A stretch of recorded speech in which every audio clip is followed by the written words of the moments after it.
Good morning mga kako-technician ko, mga kababayan ko. Bumili ako sa TikTok ng power inverter. Ayan, para makatipid ako sa kuryente. Tapos bumili ako ng battery na maliit. Ito yung battery. Ayan yung battery. Tapos ito yung inverter. Ngayon bumili ako ng power controller. Ayan yung power controller. Ayan, kinabit ko na yan sa solar panel. Ganito ang style ko. Nilagyan ko siya ng mga capacitor. Ito, may mga capacitor siya sa bawat terminal. Nilagyan ko ng capacitor. Kaya lang pag maglagay kayo nito, mga idol, mga kabayan, mga kako-technician ko, huwag baliktarin. Hindi yung mga kako-technician ko, kasi mga marunong na yon. Yung mga baguhan, at saka yung gustong maglagay din ito ng capacitor sa power controller. Ano, sa power controller. Ito. Kasi ang trabaho nitong capacitor, nag-i-imbak siya ng kuryente at naghihiwalay ng negative at positive. Pinaghihiwalay niya yung negative at positive, in the same time i-imbak ng kuryente. Nag-i-store ng kuryente ang capacitor. Ayan, kaya nilagyan ko ng capacitor yung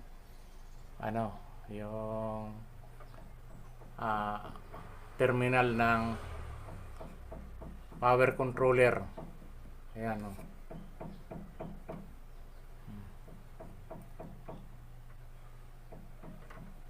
huwag kayo magkamali na ang capacitor, yung negative ilagay nyo sa positive. Huwag nyong gawin yon, kasi sasabog ang power inverter ninyo at saka itong power controller, kasi mayroong polarity. Yung gustong gayahin ang ganitong style ng paglagay ng capacitor, ang negative pala nito, ito may guhit. Ang negative, yung may guhit, negative. Yung walang guhit, positive. Kaya huwag kayong magkamali na ilagay ang positive sa negative.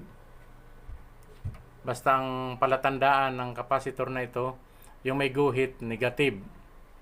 May guhit na puti, negative yan. Yung walang guhit ay positive. Ayan o. Ito ang guhit na puti, negative yan. Yan ang palatandaan sa capacitor na may polarity. Kahit anong capacitor na may polarity ay may palatandaan lagi yan.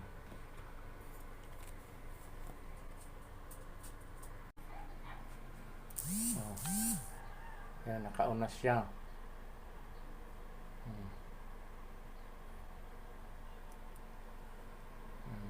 Ayan. Pag nakaload siya, ayan, 11.9 ang kuryente.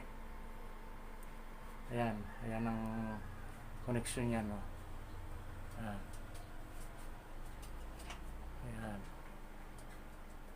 Ayan, no.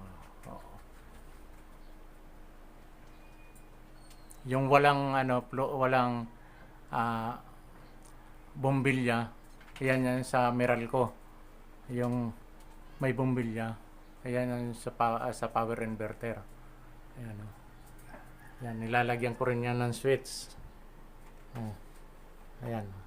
Kasi pag pinatay ko ito, patay din siya. Wala siyang kuryente. Pag mabuhayin ko ito, may kuryente siya.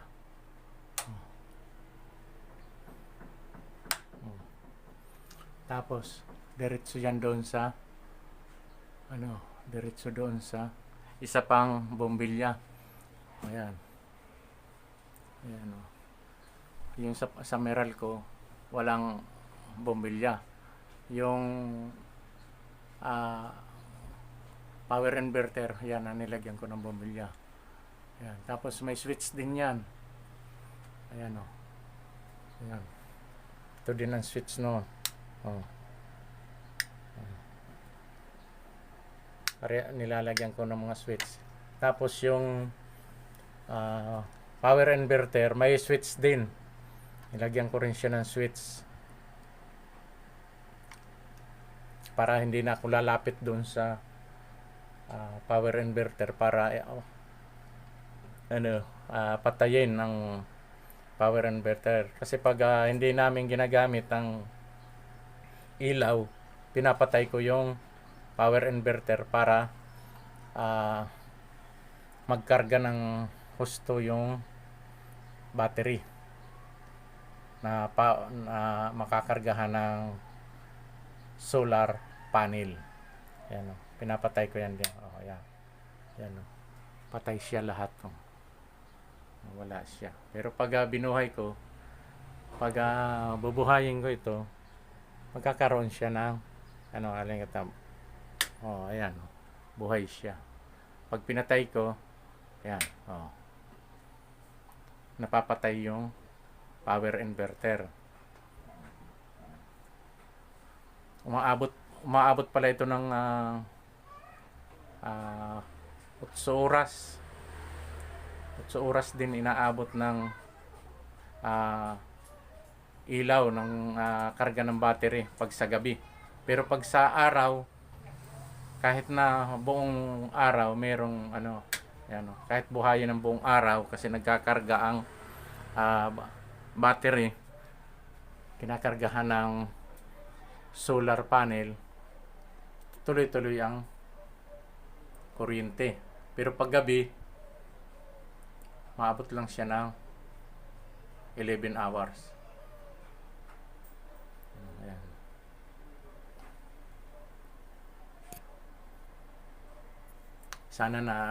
Sana nakatulong yung bidyong ito sa inyo. Ayan, lalagyan nyo ng capacitor. Ayan, capacitor na may polarity. Kahit anong value ng capacitor, pwede ninyo ilagay dyan. Kasi ang nilagay ko, kasi ito nakuha ko lang na capacitor, nilagay ko ito 450 volts, 100 microfarad. Ayan, ito naman 160 volts, 100 microfarads. Ito naman na isa